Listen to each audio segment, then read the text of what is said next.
You ready?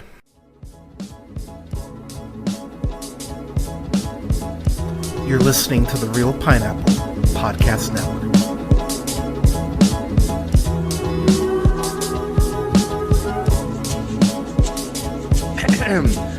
Good morning, ladies, gentlemen, days, and gays. This is the Real Pineapple. This is your humble host, Hunter, here. Hope you're having a good one. Hope you're well whenever you check this out. I'm really excited. I have today, you're going to know her from Stoke, Inheritance, and her new film, Chaperone. I've got Zoe Eisenberg here. Zoe, how are you today? I'm doing well. How are you doing? I'm really good. Thank you so much for taking the time to talk with me today. I appreciate it. Um, so I just want to jump in here right off the bat. I love this movie. I watched it once a couple days ago, and then I actually went ahead and watched it again this morning. Yeah, Um, wow, it's you and my mom. That's like, um, there you go, ringing endorsements. So talk to me about the process of writing this, because I think what surprised me the most is in the press release I got, how the film said, like the tagline was, "It's not a love story," and I was kind of like, okay, like that's an interesting tagline. But as I was watching the film, I was like, wow, this is really not a love story, and this is kind of yeah, bumming me out. What what but I mean that as a compliment because it really made me like yeah, think. Like, so like talk to me about like talk to me about the process of like getting the story together and like how this came about for you. yeah. So the idea for the story came about when I was just about to hit 30 and I was working out at the gym and a high school kid mistook me for a fellow high school kid and asked me out to a house party. And I was like, I'm old, I'm married. We laughed about it. It was like mutually awkward. But then afterwards, I couldn't stop kind of thinking about and obsessing about what kind of woman would not have corrected him, what kind of woman would have Mm, gone to that party, and what would her life have had to look like where, she thought that that was the best choice for her at the time. So, that's kind of where I entered the story from. I found our protagonist, Misha, through asking myself those questions. Now, in terms of writing, was there ever a conversation internally of like maybe someone else could direct this? Because I always find it fascinating when people go like, I'm gonna wear both hats. I'm gonna write and direct. Because I think there is a hesitation of like potentially one, maybe one hat weighs you down. So what was that conversation like internally? Yeah, no, there was never a question about whether I was going to direct it. I was very much Nice. writing with the intention to direct. That said, sometimes during development process, you get, when you're, especially when you're a new director, you can get folks that might come in and say, we love this, but we want to bring in someone more experienced. That never happened to us because we're really truly indie. So we were never really out with the kind of people that were like, oh, we would give you $5 million, but we want someone bigger to direct this. That didn't happen for us, luckily. Good, yeah, because I thought you directed the hell out of this, and I think one of the things that stands out to me is the lighting. There's a good use of like of neon throughout the The color, film, yeah. but Mhm. but it's always like I love the contrast of having like these nice bright neon colors and then something really dark happening in the Yeah. scene. And I know you're doing that intentionally, but I was just like, oh, I love that. I love that you're doing that. Um, Yeah, there's some color theory going on that because of the pandemic we were put on hold for 2 years, right, like everyone else. So I had a really long time to be thinking about our production design, to be prepping to shoot, and so I came up with this sort of color theory that follows the film, where we start with darker, more muted colors when Misha is alone, when she's feeling isolated, when she's at work, and then once Jake, our high school kid, enters her life, the colors start getting brighter as she starts to feel more accepted. And so the kind of peak of the color is in the kind of the climax of the film before everything goes bad. And that's when you're like getting these really, really bright neons. And then after, shit starts to go down, we move oh back man. to the color that existed at the beginning. So, okay, so talk to me about that because you just said that you started shooting during the pandemic. So, how much did you get shot before like you had to stop and then come We back? didn't we didn't start shooting during the pandemic. We had started casting early in 2020, not realizing what that year was going to be like. Oh, Yes, so we've Okay. actually brought Mitzi Akaha, who plays Misha, who's in every single scene of the film, almost every frame.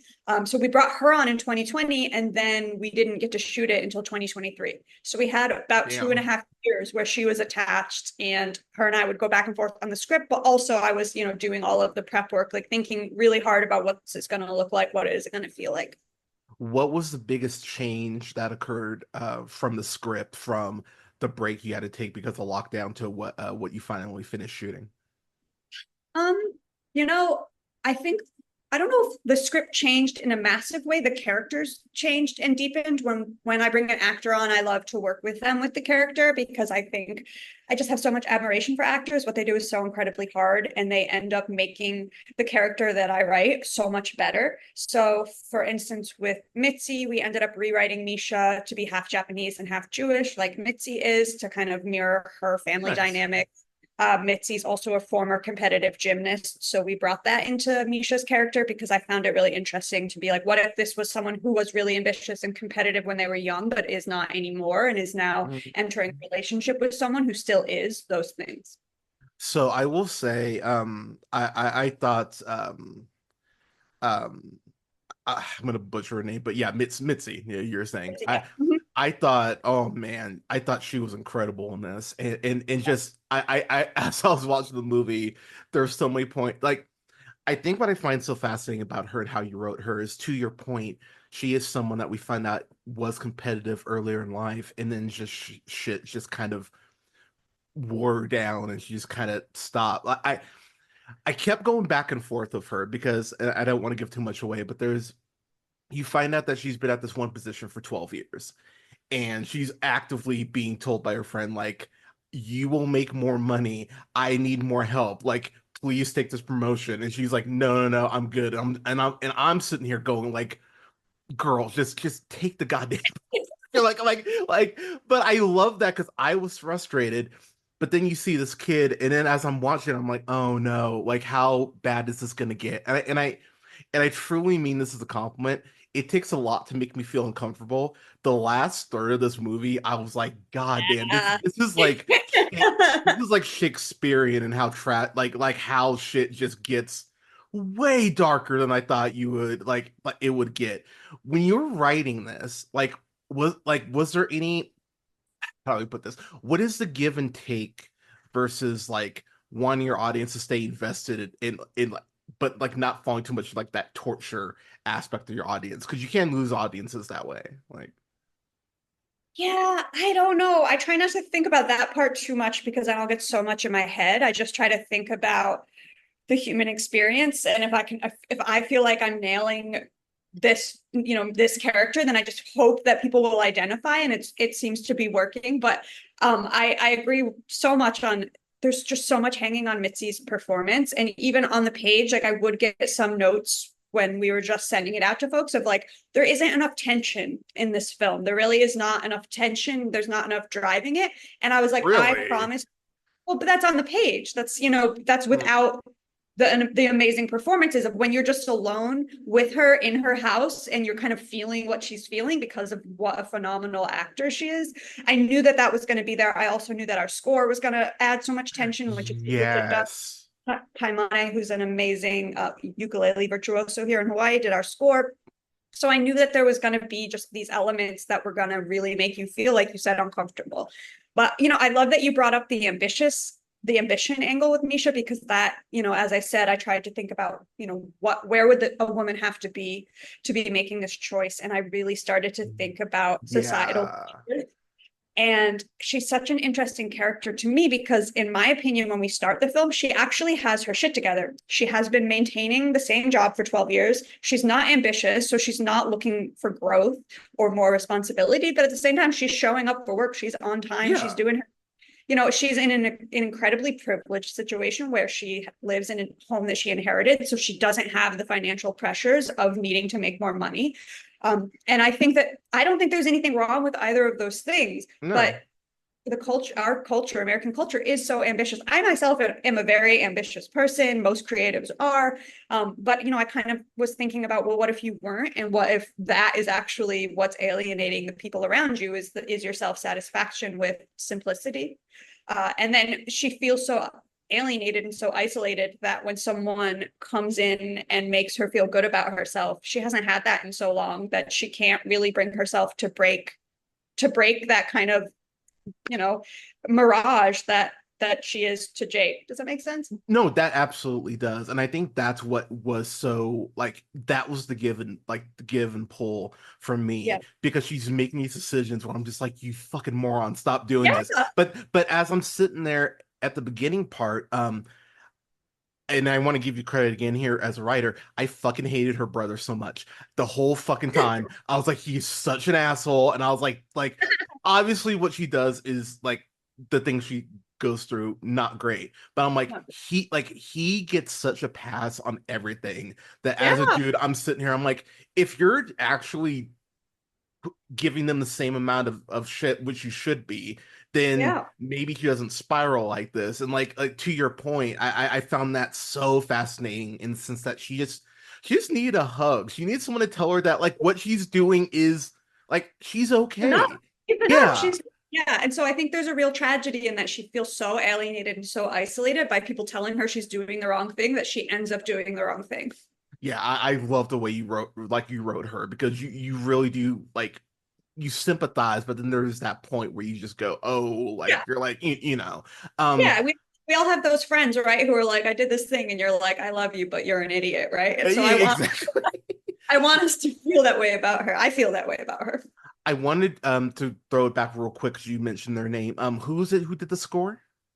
Taimane, she's a really fantastically talented ukulele player out here. Okay, yeah, they're fantastic because that the Yeah. score the whole time I was like, this is vibing Yeah. so much with like everything that's going on screen. Yeah. She's I want to wonderful. talk about Vic. Yeah. Um, is it Genoa? Is that how you say it? Noah Goo plays Vic. Yep.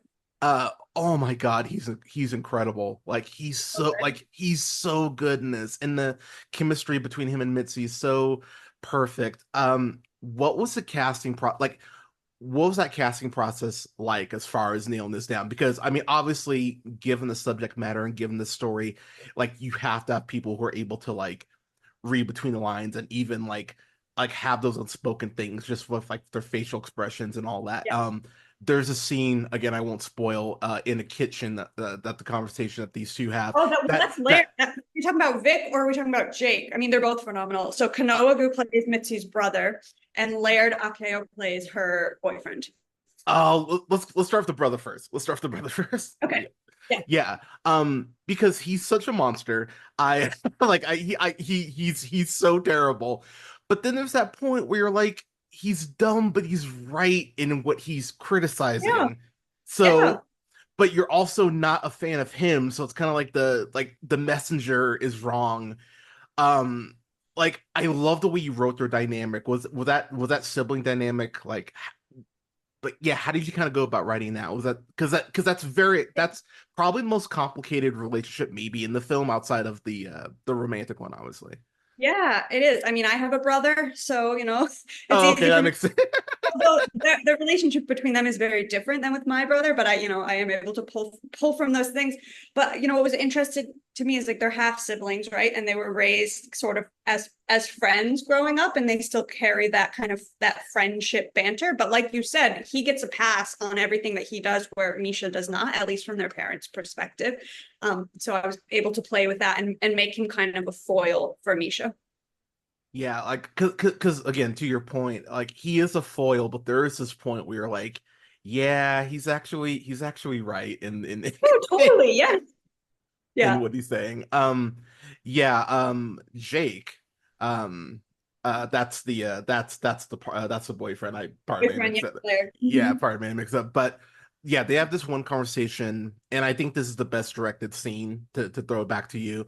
They have this conversation in the kitchen, and I was just sitting there the whole time like this, like, oh man, this is just like because you're waiting for certain shoes to drop, and once they start dropping, it is just the most wonderful slash unpleasant thing, and I think you handle every conversation that she has to have with incredible tension, and I think you just absolutely nail it.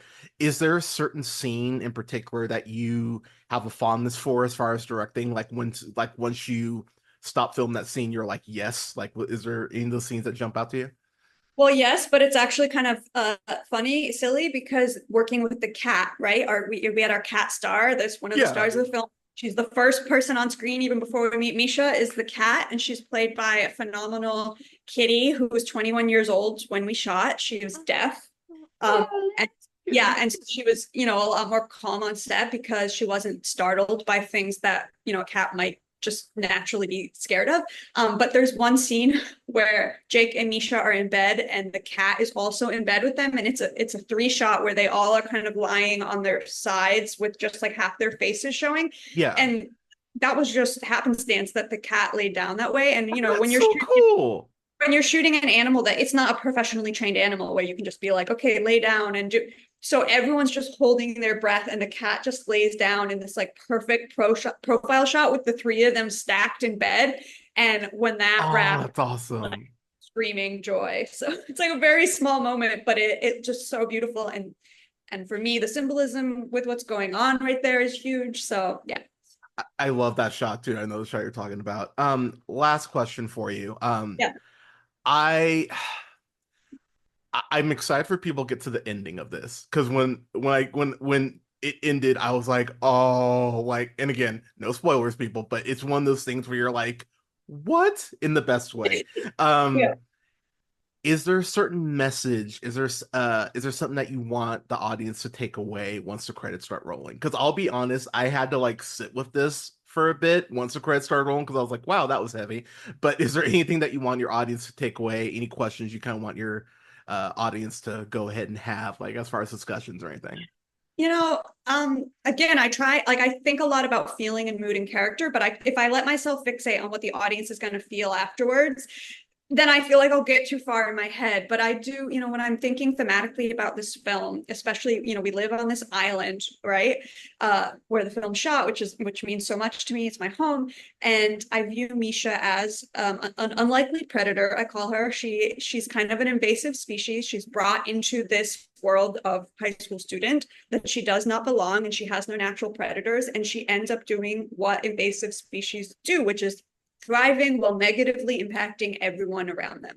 So I really wanted people to understand at the end of the film that Misha's probably going to be okay. I don't think she changes. Change is hard. This film is a tragedy, but Misha's going to be okay, but not everyone else is going to be okay.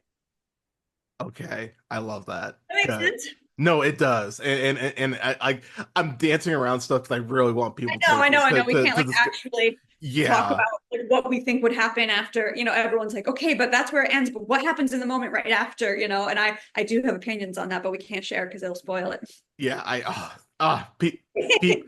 people, if you only knew. But seriously, Zoe, thank you so much for taking the time to talk with me today. This was so flippin' delightful. If you could please tell people where they can find you on socials, watch the film, before I let you go. Yeah. The film is on social at Chaperone Film Hawaii, so you can follow us there. We're doing more festivals this year. We're playing Portland next. We're playing Philadelphia. We're playing a bunch of places. So check us out. And yeah, I'm on socials too. You can find me through the film. Perfect, Zoe. I really hope this does well. Like I said, this was I don't want to say a joy to watch, but it was but Yeah. but it this really, like, I'm so excited for people to discover this film and have these conversations. I was talking to someone about how, like, something like A Teacher, which is one of those films that I think like Yes. but I think this is actually a better version of that film. So I thought this was amazing. So good luck to you, and thanks again so much for stopping by. I really appreciate it. Thank you so much. I loved being on here. Thank you so much. So you take care. You too.